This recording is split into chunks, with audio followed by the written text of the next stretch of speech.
Bike racing മത്സരം നടത്തിയതിന് പിന്നാലെ കോഴിക്കോട് കോർപ്പറേഷൻ സ്റ്റേഡിയത്തിലെ പുൽത്തകിടുകൾ നശിച്ചെന്ന് പരാതി. സ്റ്റേഡിയത്തിലേക്കുള്ള പ്രവേശന കവാടം തകർന്നു. കോർപ്പറേഷനും ഫുട്ബോൾ അസോസിയേഷനും സ്വകാര്യ കമ്പനിക്ക് വേണ്ടി ഒത്തുകളി നടത്തിയെന്നും പിന്നിൽ കോടികളുടെ അഴിമതി ഉണ്ടെന്നും ആരോപണമുയർന്നു.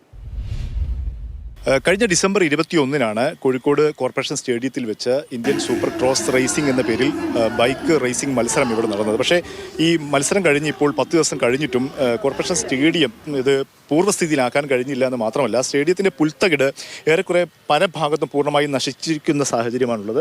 നമുക്കറിയാം, ഈ പുൽമെത്തയിലാണ് ഫുട്ബോൾ ഗ്രൗണ്ടിന് ഏറ്റവും പ്രധാനമായുള്ളത്. പക്ഷേ ഈ പുൽത്തകിട് പലയിടത്തിലും കരിഞ്ഞിരിക്കുന്ന സാഹചര്യമാണുള്ളത്.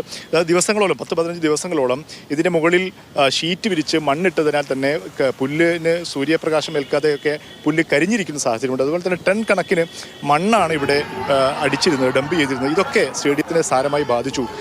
വലിയ ആരോപണം ഇപ്പോൾ കോഴിക്കോട് കോർപ്പറേഷൻ പ്രതിപക്ഷ നേതാക്കൾ ഇപ്പോൾ ഉന്നയിക്കുന്നു. പ്രതിപക്ഷ നേതാക്കൾ സ്റ്റേഡിയം സന്ദർശിച്ചിരുന്നു. എ ഡിവിഷൻ സുപ്രീം ഫുട്ബോൾ നമ്മളെ ആളുകൾക്ക് കളിക്കാൻ ഈ ഗ്രൗണ്ട് കൊടുക്കാത്തത്, ഈ ഗ്രൗണ്ടിന് പരിക്കുപറ്റുമെന്ന് പറയണ്ട. ആ ഗ്രൗണ്ടാണ് ഈ സൂപ്പർ ബൈക്ക് റാലിക്ക് കൊടുത്തിട്ട് ഈ കോലത്തിലാക്കി. ഞങ്ങൾ സൂപ്പർ ബൈക്ക് റാലിക്ക് എതിരല്ല. ഞങ്ങൾക്കറിയാം, ഒരു 10-12 ദിവസം ഇത് പ്ലൈവുഡിൻ്റെ അടിയിൽ കിടന്നാൽ ഈ പുല്ലിന് വെള്ളവും സൂര്യപ്രകാശവും കിട്ടാൻ അത് നശിച്ചു പോവില്ലേ? ഈ ഇവന്റ്, ഈ സൂപ്പർ ക്രോസിംഗ് ലീഗ്, ഈ മത്സരത്തിന്റെ പിന്നിൽ തന്നെ വലിയ അധോലോക ബന്ധമുണ്ട്. കോഴിക്കോട്ടെ ചില CPM നേതാക്കന്മാർക്കും അതിന് പിന്നിൽ ചില ഇടപാടുകളുണ്ട്. അതൊക്കെയാണ് ഈ സ്റ്റേഡിയം ഇങ്ങനെ നശിക്കപ്പെട്ടിട്ടും അതിനെതിരെ നടപടിയെടുക്കാൻ കഴിയാതെ പോകുന്നതിന് പിന്നിലെന്ന ആരോപണവും അവർ ഉന്നയിക്കുന്നുണ്ട്. ഒരു ബോളിവുഡ് സ്റ്റാർ ഇവിടെ വന്ന് ഇതിന് ഇത്ര പ്രാധാന്യം കൊടുക്കണമെങ്കിൽ നമ്മൾ മനസ്സിലാക്കേണ്ട കാര്യം, ഇതിൻ്റെ പിന്നിൽ എന്തോ ചില മാഫിയ സംഘങ്ങൾ, അധോലോക സംഘങ്ങളുടെ പിൻബലമുണ്ട് എന്ന് ഞങ്ങളിപ്പോൾ വിശ്വസിക്കുകയാണ്.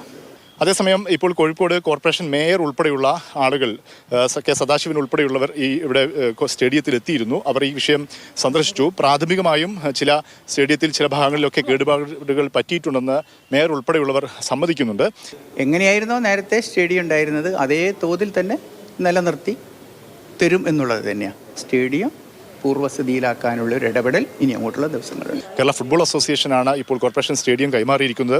അവരുമായി ബന്ധപ്പെട്ട് ഇത് പൂർവ്വസ്ഥിതിയിലാക്കാനുള്ള നടപടികൾ വൈകാതെ എടുക്കും.